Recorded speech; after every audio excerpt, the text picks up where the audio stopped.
새해 첫 주가 시작되었습니다. 지금부터 신년 감사 예배로 하나님 앞에 영광 돌리겠습니다.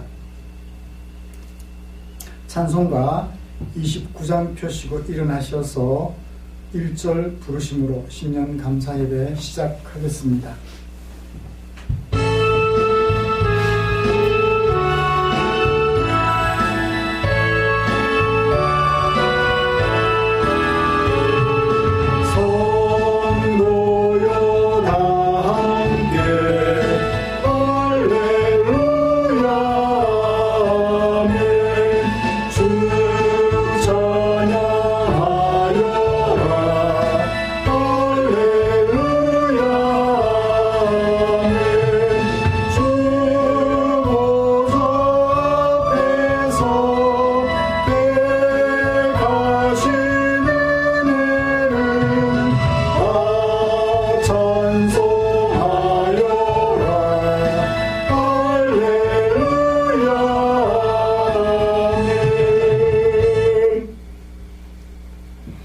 오라 우리가 굽혀 경배하며 우리를 지으신 여호와 앞에 무릎을 꿇자.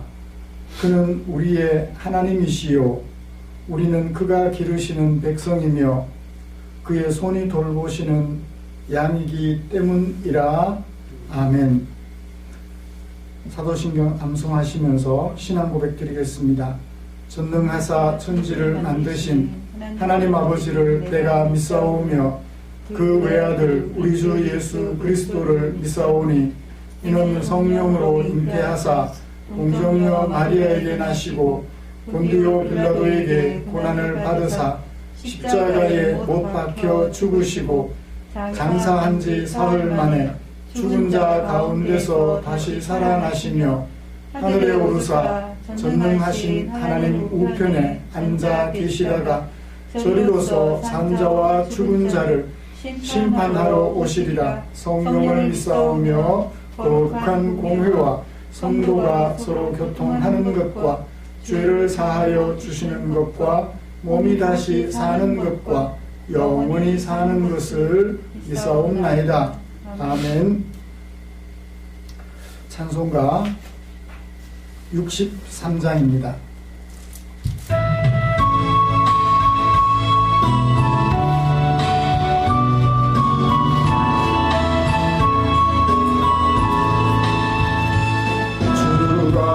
세상을 다스리니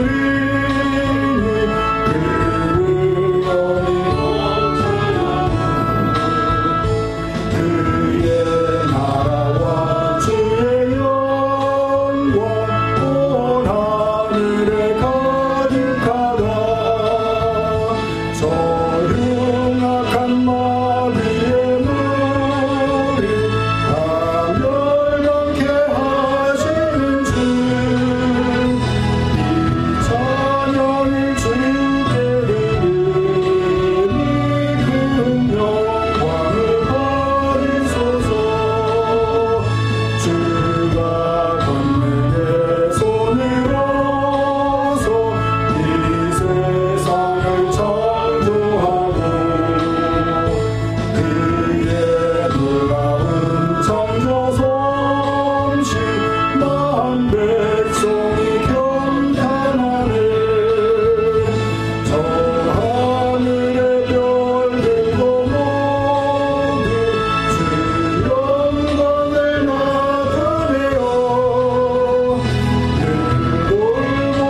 아멘.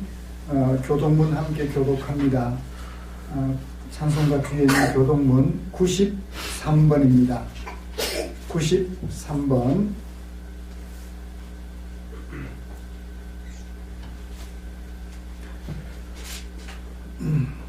주께서 옛적에 땅의 기초를 놓으셨사오며 하늘도 주의 손으로 지으신 바니이다.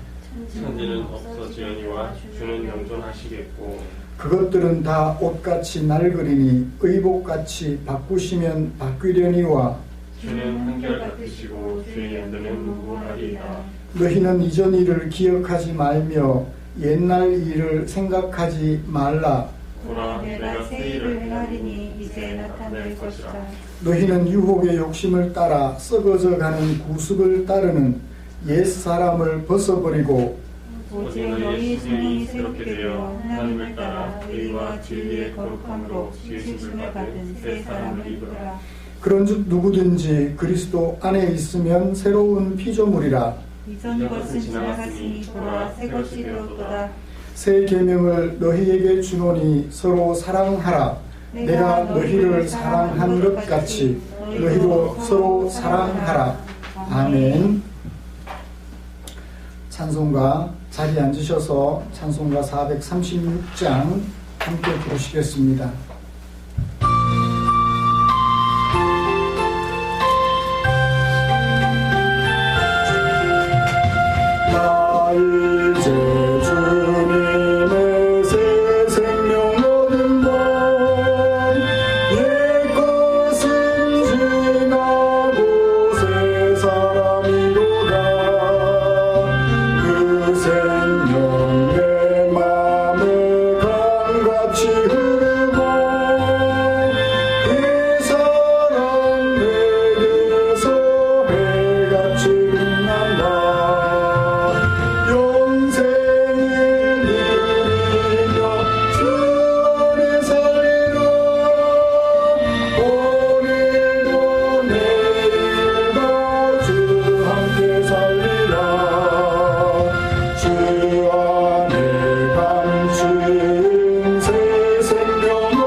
제가 대표로 기도하겠습니다.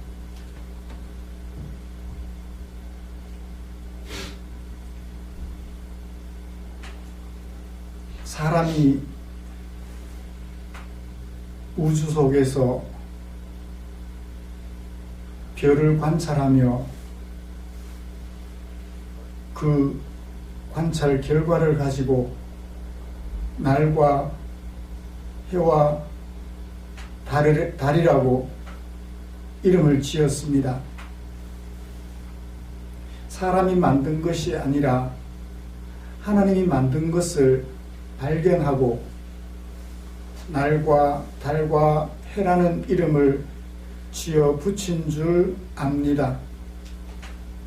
이 놀라운 일관된 흐름을 빚으시고 우리로 그 안에서 살되 하나님의 백성으로 살도록 불러주신 그 하나님의 은혜를 찬양하며 우리가 정의한 대로 2021년 새해 첫 주를 보내면서 하나님 앞에 예배 드립니다.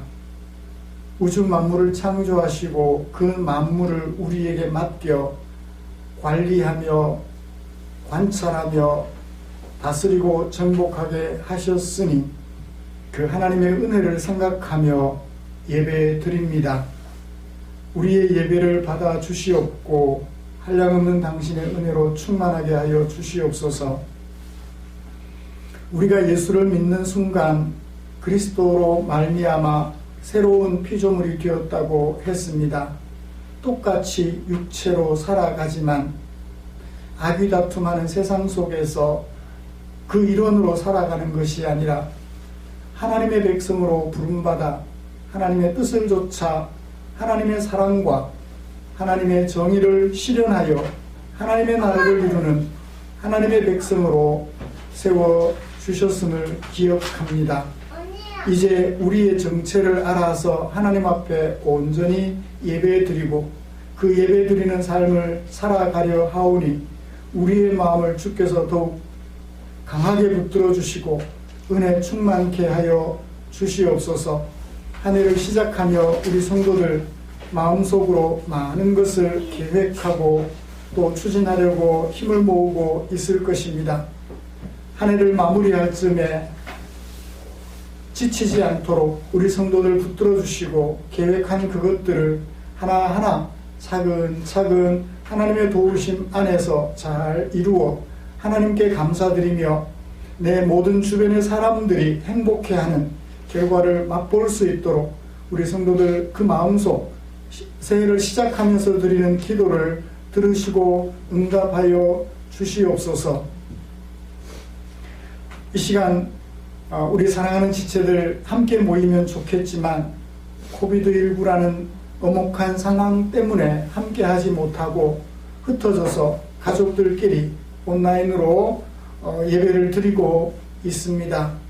우리의 예배가 하나님을 경배하는 것일진데 함께 모여있든지 흩어져서 함께 하든지 우리의 마음은 한 가지 이오니 주여 우리의 예배를 받아 주시옵소서. 그리고 예배는 이렇게 모여서 또는 흩어져서 형식을 갖추고 드리는 것만이 예배가 아니라 우리의 온 삶이 하나님 앞에 예배라는 것을 알며 그 예배의 일환으로 함께 모여 드리는 이 예배를 준비하였습니다. 온 우리의 삶이 예배의 삶이 되기를 원하며 하나님 앞에 엎드린 사랑하는 지체를 주께서 붙들어 주시고 축복하여 주시옵소서. 이 시간도 주의 말씀을 상고하며 주의 은혜를 기다립니다. 우리에게 말씀 가운데 찾아오시고 우리의 마음을 주의 말씀으로 가득 채워 주시옵소서. 특별히 이 어려운 시기에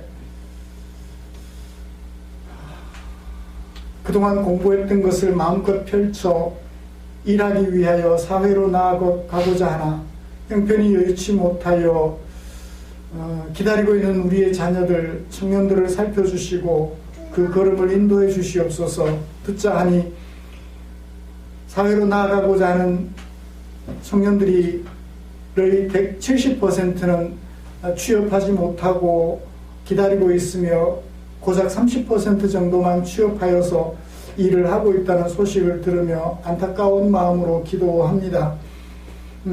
이 땅에 사랑과 정의가 편만하게 이루어져서 정말 우리 자라나는 청년들이 꿈을 펼쳐 일하며 너에게 유익을 주는 아름다운 삶을 살도록 이 모든 형편들을 주께서 주관하시고 다스려 주시며 우리는 그런 하나님의 다스리심을 받아 이 땅을 잘 경영해 가게 인도하여 주시옵소서.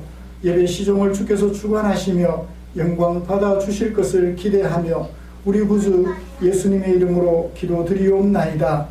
아멘.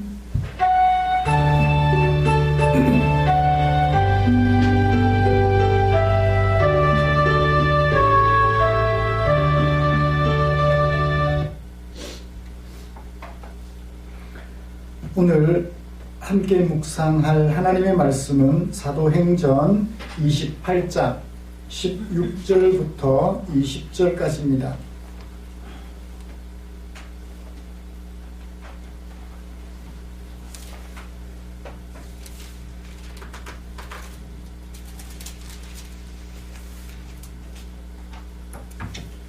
(16절부터) (24절까지요)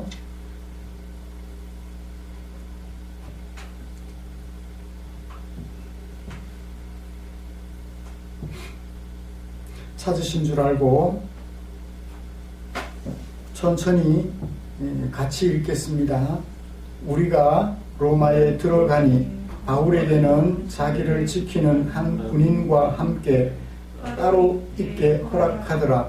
사흘 후에 바울이 유대인 중 높은 사람들을 청하여 그들이 모인 후에 이르되 여러분 형제들아, 내가 이스라엘 백성들이나 우리 조상의 관습을 배척한 일이 없는데 예루살렘에서 로마인의 손에 죄수로 내준 바 되었으니 로마인은 나를 신문하여 죽일 죄목이 없으므로 석방하려 하였으나 유대인들이 반대하기로 내가 나지 못하여 가이사에게 상소하니요 내 민족을 고발하려는 것이 아니니라. 이러므로 너희를 보고 함께 이야기하려고 청하였으니 이스라엘의 소망으로 말미암아 내가 이 쇠사슬에 매인 바 되었노라. 이르되 우리가 유대에서 네게 대한 편지도 받은 일이 없고 또 형제 중 누가 와서 네게 대하여 좋지 못한 것을 전하든지 이야기한 일도 없느니라. 이에 우리가 너의 사상이 어떠한가 듣고자 하니 이 파에 대하여서는 어디서든지 반대를 받는 줄 알기 때문이라 하더라. 그날 그들이 날짜를 정하고 그가 유숙하는 집에 많이 오니 바울이 아침부터 저녁까지 강론하여 하나님의 나라를 증언하고 모세의 율법과 선지자의 말을 가지고 예수에 대하여 권하더라. 그 말을 믿는 사람도 있고 믿지 아니하는 사람도 있어. 여기까지 읽었습니다. 새해를 맞았습니다. 우리 같이 찬양 하나 부르고 말씀 나누기를 원합니다. 찬송가 347장입니다. 347장.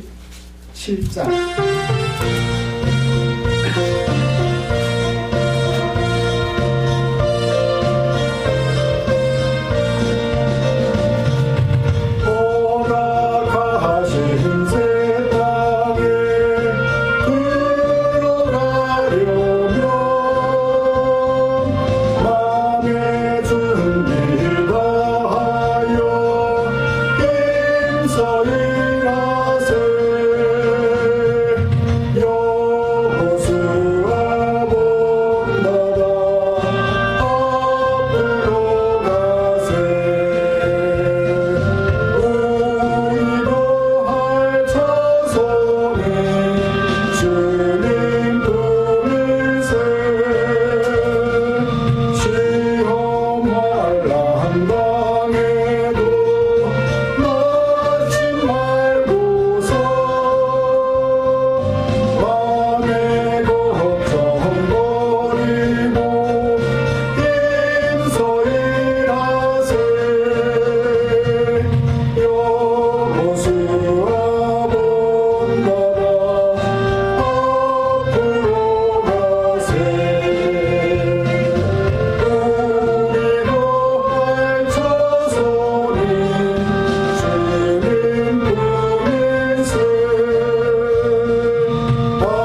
오늘은 2021년도를 시작하면서 맞이하는 첫 번째 주일입니다. 약속한 대로 신년 감사주일로 지키고 있습니다. 새해 52주 중에 첫 번째 주일을 시작하면서 한 해 동안 우리가 관심을 가지고 집중하기를 원하는 목표를 제시하면서 하나님의 은혜를 나누려고 합니다. 사랑하는 성도 여러분, 새해를 시작하면서 계획들을 세우셨지요? 수첩에 아마 상당히 많은 계획들을 세우셨을 것이라 생각합니다. 세우신 계획들을 적어 놓으셨을 것이라고 생각합니다. 우리가 세운 계획들도 그렇게 세운 계획들도 하나님을 알지 못하는 사람들과 별반 다를 것이 없다고 생각이 됩니다. 진학과 관련된 계획, 취업과 관련된 계획, 그리고 새로운 사업 구상과 관련된 계획들, 그 다음에 최고의 수익을 얻기 위하여 투자는 어떻게 할 건지, 금융관리와 관계된 계획들 등 아마 많은 계획들을 세우셨을 것입니다. 그러나 우리가 이런 계획들을 세우면서 하나님을 알지 못하는 사람들과 달리 마음속 깊이 새기셔야 할 것이 있음을 기억해야만 할 것입니다. 그것을 어떻게 이루어갈 것인가 하는 것이지요. 세운 계획은 그들과 다를 바 없지만 그것을 어떻게 이루어갈 것인가 하는 것은 분명 달라야 한다고 생각이 됩니다. 왜냐하면 하나님을 알지 못하는 사람들은 그 목표, 계획을 달성하기 위해서 수단과 방법을 가리지 않지요. 그렇지만 우리는 하나님의 백성으로서 하나님께서 기뻐하시는 방법들을 배우고 그것을 활용하여 그 계획을 성취하도록 힘써야 하는 존재이기 때문입니다. 바로 우리가 하나님의 백성이기 때문이지요. 오늘 누가가 전해준 바울의 관심을 우리가 함께 살펴보면서 하나님의 백성으로서 우리가 한 해를 시작하면서 가져야 할 근본적 관심, 우리의 목표가 아니라 그 목표를 달성할 방법에 대하여 함께 관심을 가지고 집중해서 살펴보면서 그 근본적인 내용들을 정리하게 되기를 간절히 소원합니다. 먼저 우리가 함께 읽은 본문은 한때 바울과 동행하면서 전도 여행을 동행하였던 누가가 바울의 인생 말년에 바울이 머물게 된 로마로 뒤따라가서 바울이 하고 있던 일들을 살펴본 후에 그것을 우리에게 소개해주고 있습니다. 16절에 보면 우리가 로마에 들어갔다 그때 라고 하는 말이 있지요. 그러니까 바울이 먼저 가고 누가도 곧 뒤따라 로마로 들어갔던 것 같습니다. 이 사람들은 팔레스틴에 사는 예루살렘 사람들이라 로마까지는 서쪽으로 한참 멀리 배를 타고 가든지 걸어가든지 가야만 하는 곳이기 때문에 바울의 뒤를 이어 누가 일행도 함께 들어갔던 것 같습니다. 누가가 들어갔을 때 바울은 무엇을 하고 있었나요? 거기 로마에 살고 있던 유대인들 중에 높은 사람들을 불러놓고 그들의 오해를 불식시키고 바울의 형편을 그들에게 불식시켜 주려는, 그들에게 알려주어서 그들의 의구심을 불식시켜 모임을 가지고 있었던 것 같습니다. 누가가 들어갔을 때 바울이 보니까 유대인들 중에 높은 사람들을 불러다 놓고 그들에게 말을 해요. 그것이 몇 절까지 있느냐 하면 20절까지 소개되고 있어요.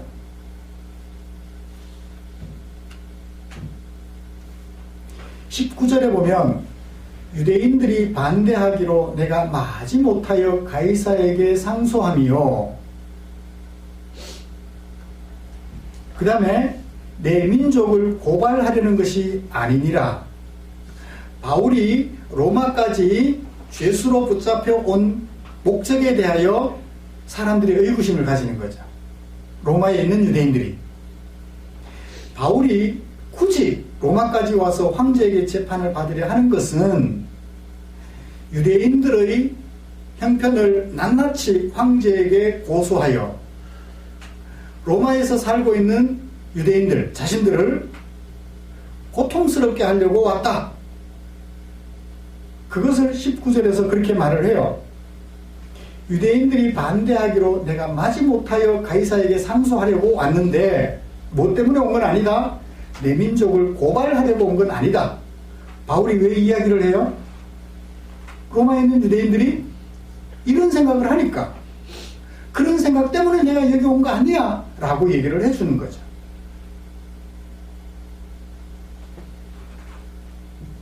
그러면서 자신이 비록 죄수로 붙잡혀왔지만 민족을 대신하려고 여기에 온 것이 아니고 뭐 하려고 왔다? 20절 너희를 보고 함께 이야기하려고 불렀는데 무엇을 이야기하려고? 이스라엘의 소망으로 말미암아 내가 이 쇠사슬에 매인 바 되었다. 이스라엘의 소망 때문에 이스라엘 백성들 모두가 가지고 있는 그 소망을 로마에서도 펼치고 싶어서 내가 여기에 왔다라고 소개하며 그들의 오해를 불식시키려는 거예요. 그때 그 자리에 초청을 받았던, 바울의 초청을 받고 와 있던 유대인들 중에 높은 사람들이 뭐라고 말해요? 아, 이런저런 소리 듣기 싫다. 나는 다만 뭐만 듣고 싶다. 우리는 21절에 소개해요. 네 파가 주장하는 얘기만 듣고 싶다. 이 파에 대하여, 바울이 속한 그 파에 대하여 듣고 싶다. 왜? 어디서든지 바울 네가 전하는 얘기들은 반대를 당하니까 도대체 네가 전하는 것이 무엇인지 그것만 듣고 싶다라고 소개를 해요. 그래요. 바울이 가는 곳마다 흩어져 살던 유대인들이 바울을 매우 싫어했어요. 어찌하든지 쫓아내려고, 자기들의 기득권이 빼앗길 것 같아서 경쟁의식에 쫓아내려고 애를 썼던 거예요. 로마에 있는 유대인들도 소문을 들어 알고 있어요. 바울이 전하는 것은 우리가 전하는 것과 달라서 그가 있으면 우리가 힘들다 라는 얘기를 익히 잘 들어서 알고 있는 거죠. 그래서 네가 전하는 것이 무엇인지 그것만 듣고 싶다 라고 말을 해요. 그리고 나서 뭐라고 말해요? 이제 바울이 그들에게 자신이 전하는, 그들이 말하는 바울파가 전하는 내용을 자세하게 소개해 주는 것이 오늘 말씀 속에 담겨 있는 내용이에요. 그게 핵심이 23절입니다. 바울이 이렇게 권했다, 증언했다. 그랬더니 믿는 사람도 있고 안 믿는 사람도 있었다. 믿는 사람들은 바울과 함께 있었을 것이고 안 믿는 사람들은 바울을 떠났겠죠. 그것이 24절에 있습니다. 로마에 있는 유대인들 중에 높은 사람들에게 소개해 주었던 바울의 말 24절을 중심으로 바울이 지금까지 해왔고 지금도 하고 있으며, 마지막 31절을 보세요. 하나님의 나라를 전파하여 주 예수 그리스도에 관한 모든 것을 담대하게 방해받지 않고 가르쳤더라. 누가? 바울이.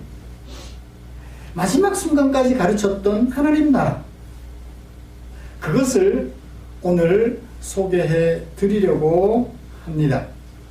이 하나님 나라를 오늘 두 가지 모양으로 소개하게 될 텐데, 우리가 알아야 할 하나님 나라를 두 가지 모습으로 소개를 해드리려고 합니다.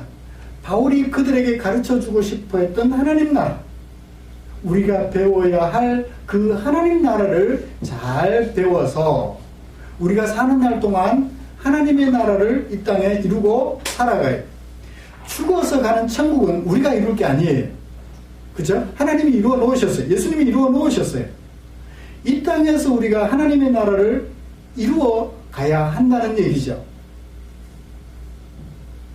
자, 바울이 유대인들 중에 높은 사람들에게 소개해 준 바울파의 주장, 24절에 기록된 말씀을 우리 다시 한번 같이 읽어볼까요? 23절.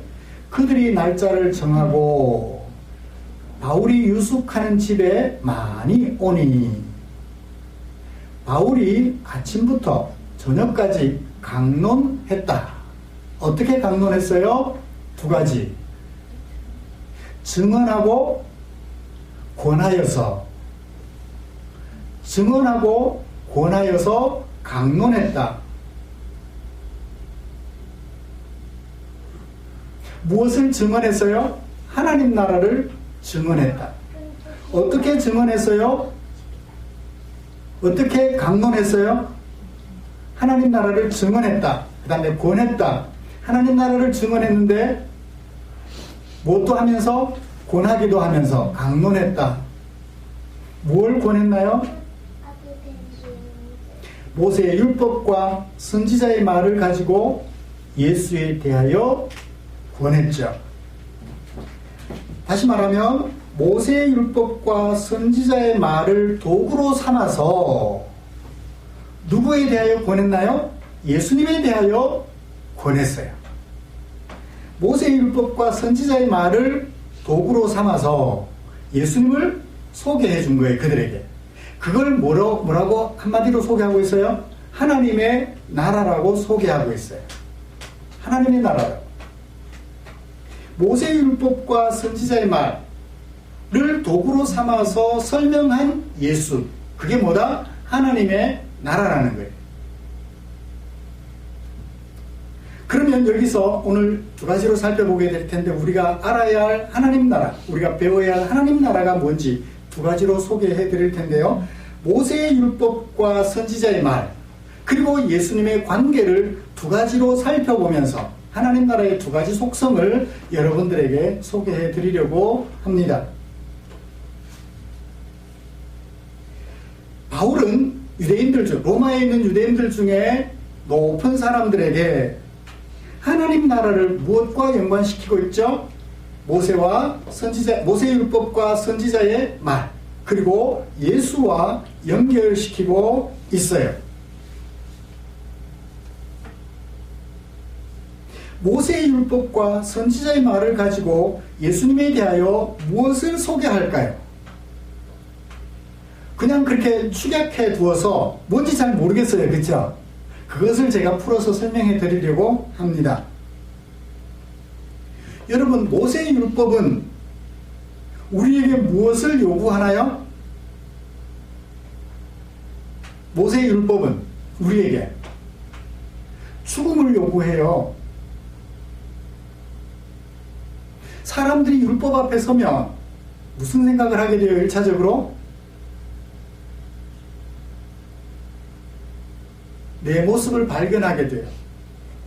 내 모습을 발견하면, 율법을 거역하고 있는 내 모습을 발견하면 내게 뭐가 예상이 돼요? 징벌이 예상되죠. 율법을 거역했을 때 내게 주어질 징벌은 뭐죠? 죽음이에요. 이 세상의 법은 죄의 경중에 따라서 징벌이 달라지지만 하나님 앞에서는 죄의 경중이 따로 없어요. 형제를 미워하는 것만도 하나님을 거역하는 것이며, 하나님을 거역하는 모든 것은 죄라서 죽음이에요. 죄의 삭은 사망이라. 하나님의 영역을 침범하여 스스로 인간이 하나님이 되고자 하는 그 순간 그에게 주어진 것은 사망이라는 것을 율법이 잘 소개해주고 있습니다. 그런 율법이 우리를 어디로 이끌어요? 율법 지켜라 지켜라 하는 것으로 우리를 인도하는 것이 아니라 우리로 하여금 사는 길로 이끌어줘요. 모세의 율법이 어디로 이끌어줘요? 예수께로 이끌어줍니다. 내 죄를 대신 담당하여 죽음당하고 우리가 살 길이 있음을 그림 언어로 나타내 보여주셨죠. 그게 뭔가요? 어린 양을 나를 대신하는 속죄 제물로 드리게 되면 내가 안수하여 대신 나를 대신하여 죽음에 이르는 어린 양을 하나님께 드리면 하나님께서 그 어린 양을 받으시고 내 죄를 사해 주시는 것이라고 모세율법이 기록하고 있죠. 그래서 율법을 통하여 내 죄를 발견했을 때마다 율법에 따라서 어린 양을 대속제물로 하나님께 드려요. 그 어린 양의 죽음은 곧 누구의 죽음? 나의 죽음과 같다는 의미예요. 그 그림 언어가 이제 누구에게서 완성되나요? 예수님에게서 완성이 돼요. 예수님이 이 땅에 어린 양으로 오셔서 나를 대신하여 그리고 너를 대신하여 우리를 대신하여 못 박혀 죽임당함으로써 나와 너 우리 모두의 죄를 단번에 영원토록 속죄하여 주셨던 것입니다. 그래서 모세율법은 우리로 하여금 죽음을 요구하는 동시에 사는 길로 이끌어주는 역할을 하게 되지요. 그래서 모세율법은 우리를 누구에게로 인도해줘요? 예수께로 인도해줘요. 예수께로 나가야 네가 살 수 있다라는 것을 우리에게 소개해 주는 것입니다. 그래서 사도 바울은 하나님 나라를 얘기하면서 무엇과 무엇을 모세율법과 선지자의 말을 누구와 연결시켜요? 예수와 연결시키고 있는 것입니다. 모세율법과 선지자의 말을 가지고 누구에게 대하여 설명해요? 예수에 대하여 설명했다. 그게 하나님 나라라고 소개를 합니다. 그렇습니다. 이 모세율법과 선지자의 강령은 우리로 하여금 하나님의 백성으로 거듭나게 하는 길을 제시해 줘요. 바울은 누가 여기 바울을 소개하고 있다면 바울이 직접 여기에 대해 말하기를 갈라디아서 3장 23절에서 24절에서 이렇게 소개합니다. 믿음이 오기 전에 예수님이 오시기 전에는 우리가 율법 아래 매인 바 되어 있었다. 계시될 믿음의 때까지 우리는 율법의 테두리 안에 갇혀 있었다. 율법이 주는 사망 그 테두리 안에 갇혀 있었다. 이같이 율법이 우리를 그리스도께로 인도하는 초등 교사가 되어 우리로 하여금 믿음으로 말미암아 의롭다함을 얻게 하려 함이라. 율법이 우리를 가둔 것은 우리를 그리스도께로 인도하는 초등 교사가 되려고 율법이 우리를 가뒀던 거예요. 이제 예수님이 오시니까 어때요? 우리가 그 예수를 믿음으로 말미암아 의롭다함을 얻게 된 거죠. 율법이 그것을 위하여 존재했다라는 얘기입니다. 여러분, 이것은 하나님 나라의 출발이에요. 하나님의 나라는 누가 주인이에요? 하나님이 주인. 주인만 있으면 뭐예요? 백성들이 있어야죠. 그 백성들은 어떻게 시작되나요? 모세 율법으로 말미암아 예수를 알게 된 그 사람들이 생명을 얻음으로써 하나님 나라는 비로소 구성이 되는 거예요.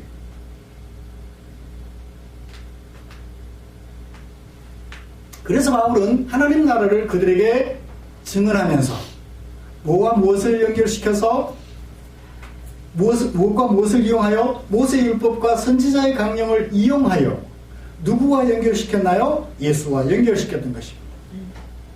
그런데 그곳에 있던 유대인들은 기본적으로 무슨 생각을 하고 있었죠? 율법을 지켜서 구원 얻을 생각을 한 거예요. 예수님께 찾아왔던 어떤 부자 청년처럼 어떻게 해야 영생 얻습니까? 율법 지켜라. 다 지켰는데요. 네가 한 가지 부족한 것이 있다. 네가 가진 재물을 팔아 내 이웃에게 주라. 그게 율법의 완성이에요. 그런데 그건 못 지키겠거든요. 그래서 근심하며 돌아가니라. 율법을 지켜 구원 얻을 수 있으면 얻으면 돼요. 율법을 지켜서 구원 얻을 수 있어요. 율법을 다 지킬 수만 있다면. 근데 사람은 율법을 다 지킬 수 없어요. 사람은 할 수 없지만 하나님은 하실 수 있어요. 무엇을? 구원을. 누구를 통해서? 예수 그리스도를 통해서. 그래서 이 바울은 하나님 나라를 얘기하면서 모세율법과 선지자의 강령을 예수님과 연결시켜 설명하고 있는 거예요. 모세율법은 우리를 지켜서 구원 얻으라고 주신 것이 아니고 우리를 그리스도에게로 인도하여 예수로 말미암아 새 생명 얻으라고 주신 것이야 라고 소개를 하고 있는 것입니다. 그래요. 하나님 나라의 출발은 하나님이 은혜를 베푸시고 누구를 통하여? 예수 그리스도를 통하여 은혜를 베푸심으로 새로운 생명 얻은 사람들로 이 생겨남으로써 이제 하나님 나라는 출발하게 되는 것입니다.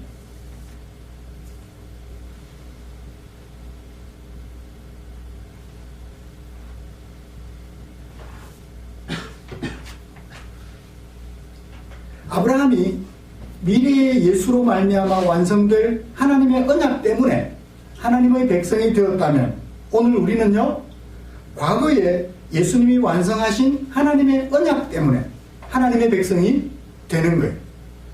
예수를 기점으로 전으로 그 언약, 하나님의 언약을 이루실 예수 그리스도, 그 예수 그리스도 때문에 하나님의 백성이 되고, 그래서 하나님은 우리의 하나님이 되시고, 그래서 하나님의 나라는 출발하게 된다라는 것입니다. 이게 하나님 나라예요.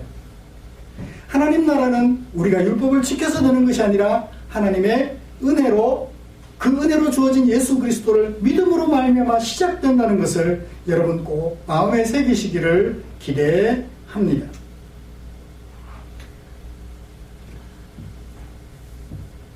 이제 모세의 율법과 선지자의 강령을 사용하여서 예수를 소개해주는 하나님 나라 두 번째 모습을 살펴보도록 하죠.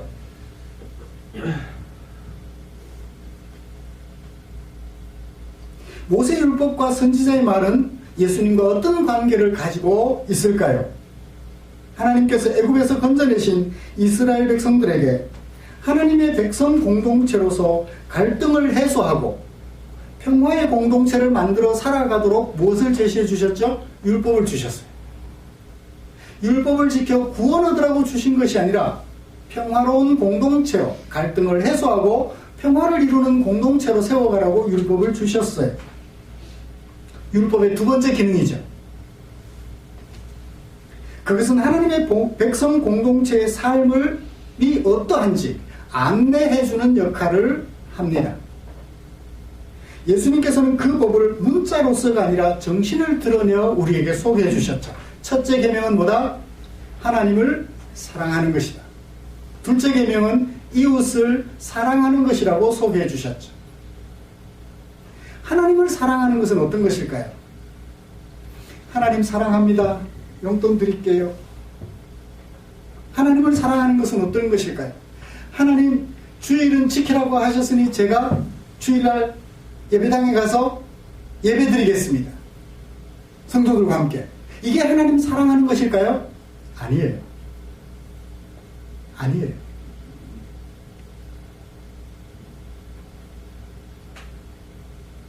하나님 사랑은 뭐죠? 하나님의 뜻을 내 마음속에 새겨 담는 거예요. 그게 하나님 사랑하는 거예요. 용돈 드리는 게 하나님 사랑하는 거 아니라 하나님의 뜻을 마음에 새기는 거예요. 그게 뭐죠? 하나님의 공의죠. 하나님이 원하시는 하나님의 뜻을 마음에 새기는 것. 그게 하나님 사랑이라고요. 그 다음에 둘째는 뭐라고요? 이웃을 사랑하는 거라고. 하나님을 사랑하는 것을 내 마음속에 새기면 누구를 사랑하게 돼요? 사람들을 사랑하게 돼요. 하나님의 나라를 이루는 근간 두 가지, 두 개의 큰 기둥은 바로 이거예요. 사랑이에요. 사람들, 이웃에 대한 사랑이에요. 그리고 누구에 대한 사랑? 하나님에 대한 사랑이에요. 하나님에 대한 사랑은 뭐죠? 하나님이 추구하는 정의, 공의예요. 하나님은 하나님 나라를 세우실 때 사랑과 공의, 이 두 가지로 세우셨어요. 사랑이 공의를 무시하면 그 사랑은 사랑이에요? 사랑이 아닐까요? 사랑이 방탕하게 되면 뭐예요? 난잡해지는 거죠. 그건 사랑이 아니에요. 사랑은 무엇을 근거로 해야 사랑이 되나요? 정의를 근거로 해야 사랑이 돼요. 내 아내를 사랑한다는 얘기는 나 아내 외에 다른 여자를 사랑하지 않는 정의가 이루어져야 비로소 아내에 대한 사랑이 의미가 있고 가치가 있게 되는 거예요. 사랑과 정의는 늘 동행하고 평행하는데 어느 것이 이것이 저것을 무시하지 않아요. 그러면 정의가 사랑을 무시하고 정의만 추구하면 어떻게 돼요? 요즘 우리 사회에 자주 사용되는 용어가 있습니다. 법과 원칙에 따라서. 법과 원칙이 사랑이 없으면 뭐가 돼요? 죽이는 도구가 돼요. 법과 원칙은 사랑이 없으면 죽이는 도구가 돼요. 법과 원칙 따지면 그 앞에 설 사람이 있어요, 없어요? 죽었다 깨나도 없어요. 지금 대통령 걸면 걸 게 있을까요, 없을까요? 있어요. 법과 원칙이라고 하고 그 앞에 들이대면 누구도 살아남을 사람 없어요. 특히나 하나님의 법 앞에서는.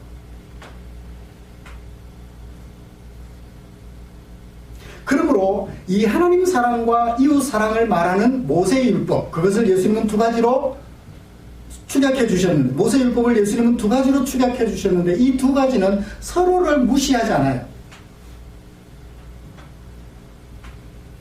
우리가 생산하는 상품에는 보완제라는 것이 있습니다. 보완제.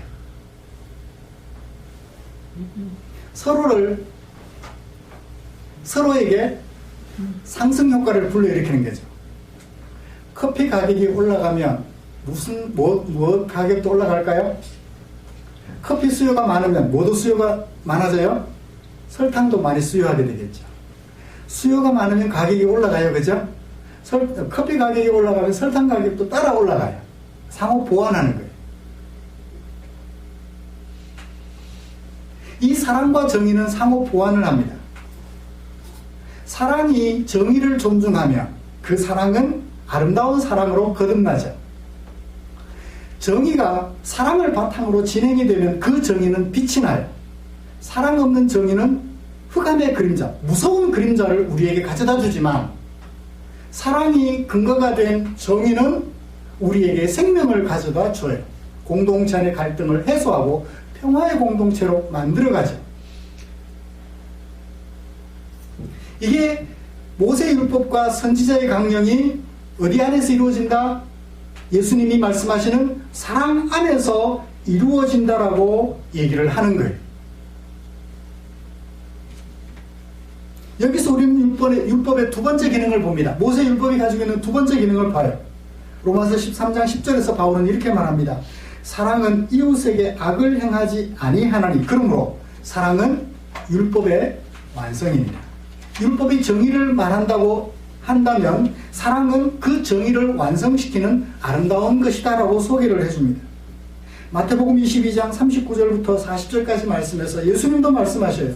둘째도 그와 같으니 내 이웃을 내 자신과 같이 사랑하라 하셨으니, 이 두 계명, 무슨 계명? 하나님 사랑, 이웃 사랑, 이 두 계명은 온 율법과 선지자의 강령이니라.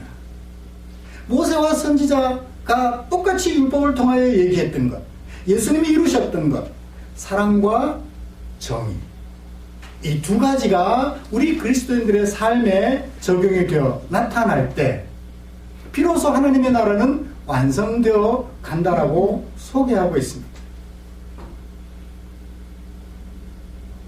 사랑하는 성도 여러분, 이제 우리가 하나님의 백성 되는 것, 모세의 율법과 선지자의 강령으로 말미암아 예수께로 인도되어 예수를 믿었어요. 출발입니다. 하나님의 백성으로서의 출발이에요. 근데 하나님의 백성으로서 생명을 시작은 했는데 살아내지 않으면 소용이 있어요, 없어요? 죽은 것과 같아요. 신학은 남아있을지 모르는데 사람 되지는 못한 거예요. 하나님의 백성 되지는 못한 것입니다. 신학을 바로 세워서 하나님 백성이 되었다면, 하나님 나라 백성이 되었다면, 으로서 출발을 했다면, 이제 우리는 이 하나님 나라의 두 기둥, 사랑과 정의를 우리의 삶의 근본으로 삼아서 이 땅에 살아가는 동안에 우리가 살아가는 삶의 현장을 뭐로 만들어야 돼요? 하나님의 나라로 만들어가야 하죠. 사랑으로 정의를 굳건하게 세우고 빛나게 하고, 정의로 사랑을 사랑되게 하는 거예요. 부정의한 사랑, 그걸 뭐라고 그래요? 부정이라 그러잖아요. 아내 두고 다른 여자, 남편 두고 다른 남편, 다른 남자, 부정이라 그러잖아요. 정의 안에서 사랑을 할 때, 사랑 안에서 정의를 추구할 때 비로소 우리는 하나님의 나라, 평화로운 공동체를 경험하게 된다고 소개해주고 있습니다. 이것이 바로 바울이 언제까지? 예수 믿는 그 순간부터 시작해서 언제까지? 생애를 마치는 그 순간까지 사람들을 불러 모아놓고 사람들이 자기 집에 찾아와 주면, 또는 그들을 찾아가서 마지막까지 증언해 주었던 하나님 나라의 모습인 거예요. 예배당에 성도들이 늘어났다고 하나님 나라가 확장되는 거 아니에요. 우리 삶 속에 하나님의 백성 되고 하나님의 백성으로서 그 삶을 살아낼 때, 사랑과 정의의 삶을 살아낼 때 비로소 우리 삶의 주변은 하나님 나라로 변화되어 가는 거예요. 하나님 나라가 세상 나라를 침범해 들어가야 되나요? 하나님 나라가 세상 나라로부터 침범을 당해야 되나요? 우리 교회는 무슨 역할을 해야 될까요? 세상 나라를 오늘도 부지런히 침략해 들어가야 해요. 사랑과 정의를 그들 속에 이루어내서, 만들어내서 죽음의 신음소리 가득한 이 세상을 웃음소리 가득한 세상으로 만들어가야 하는 게 우리의 역할이라고.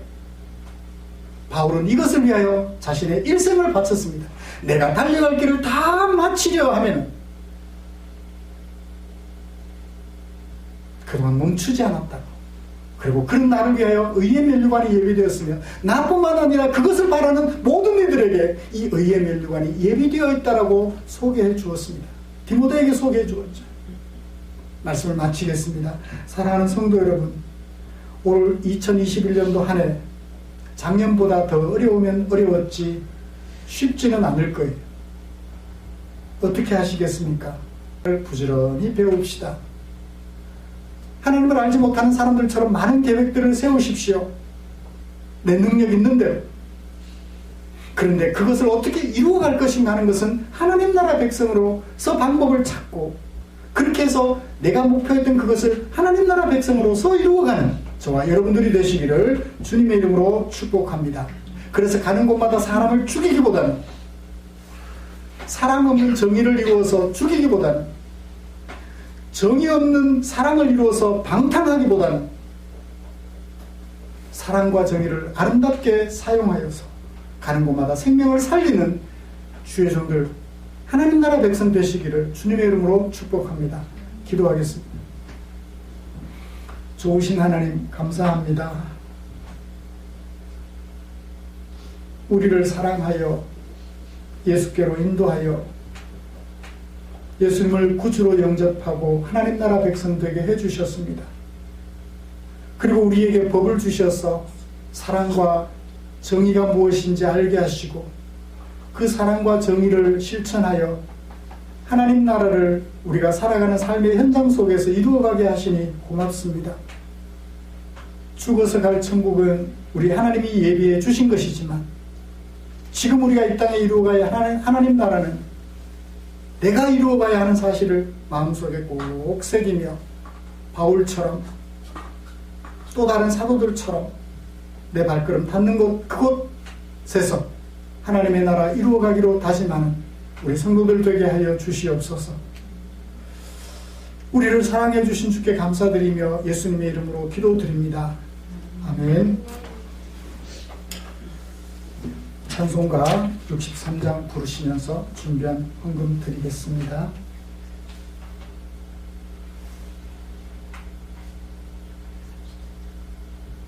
634장 템포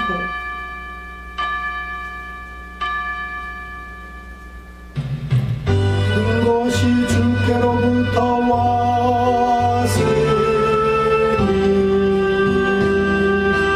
이 예물을 주께 드리나이다.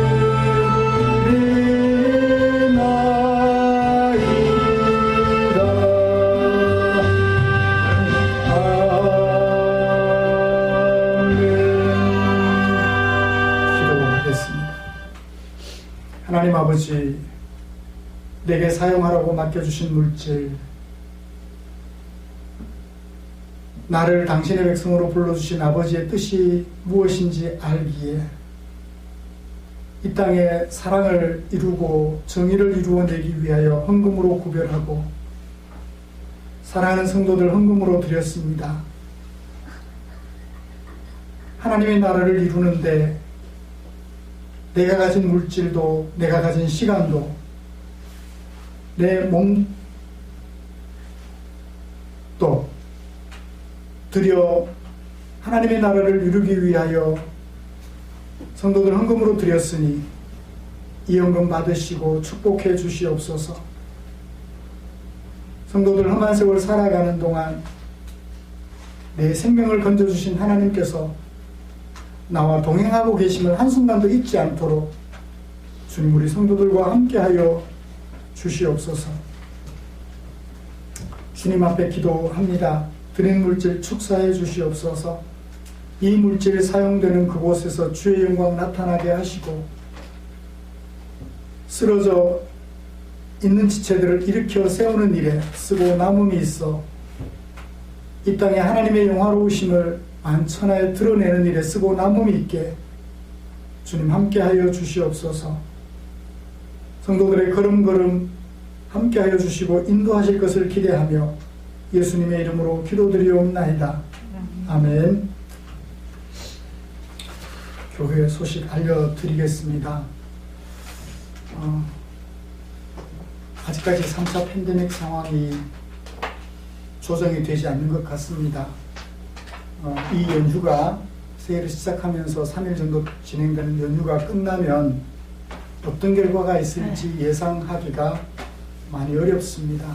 국민들이 지성을 발휘하여 집단 지성을 발휘하여 조심하고는 있지만 그 결과가 어떨지 걱정이 됩니다.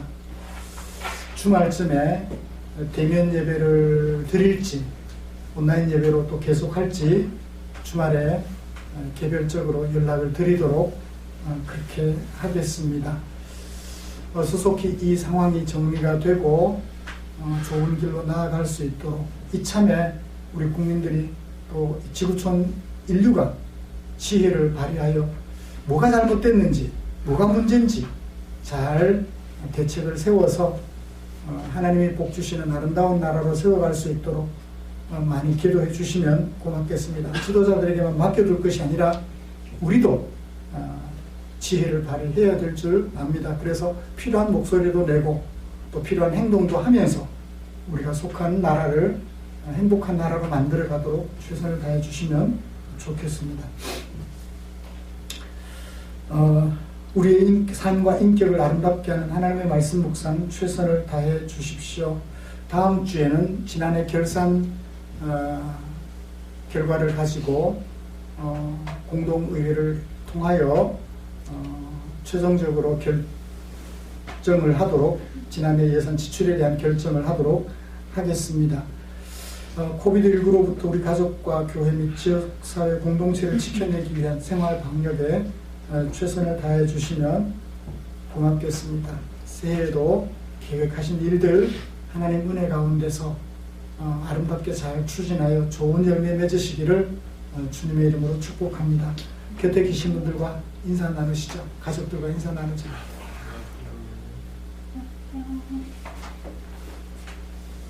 복 받는 거는 좋은 거죠, 그죠? 나쁜 것만 아니면. 좋은 복 많이 받으셔서 가는 데마다 좋은 향기, 그리스도의 향기 풍기며 살아가는 저와 여러분들이 되었으면 좋겠습니다. 우리 교회가 되었으면 좋겠습니다. 찬송가 57장 부르고 축도함으로 예배를 마치겠습니다. 템포를 7로 해주세요.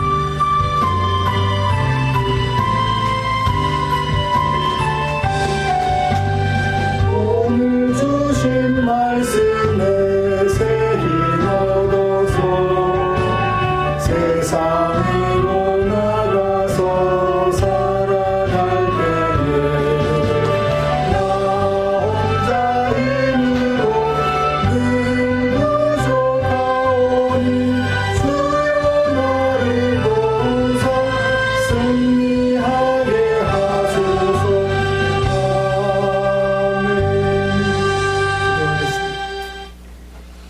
우리 구주 예수 그리스도의 은혜와 하나님 아버지의 지극하신 사랑하심과 성령 하나님의 인도하시고 위로 충만 교통 격려하시는 은혜가 이제